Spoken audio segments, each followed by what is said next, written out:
সালামু আলাইকুম। নাম আমার জালালি দুলু। বিসমিল্লাহির রহমানির রহিম। সত্য পথে চল, সুপথে চল। সত্য কথা আল্লাহ খুশি, মিথ্যা কথায় শয়তান খুশি। গায়ের জুড়ে মানুষ গরু হয়, গুরু হয় না। গুরু হতে গেলে সাধনার দরকার, কষ্টের দরকার, মেহনতের দরকার। গুরু হতে গেলে হাতের গুণা, পায়ের গুণা, চোখের গুণা, মুখের গুণা থেকে বিরত থাকতে হবে। শরীয়ত পতন চলতে হবে, হালাল খেতে হবে, 5 ওয়াক্ত সালাত কায়েম করতে হবে, জিকির আজগারে থাকতে হবে, মোরাকাবায় মোরাসাবায় যেতে হবে।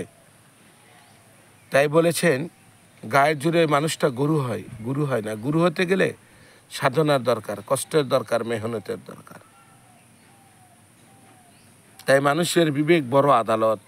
এই বিবেক নিয়ে আপনি একটু বিশ্লেষণ করবেন। আপনি বিবেক দিয়ে আপনি যদি চেষ্টা করেন, আপনি সঠিক পথন যেতে পারবেন। আর এই বিবেক নিয়ে যদি ইচ্ছা করেন, বেশ সঠিক পথন আপনি যেতে পারবেন।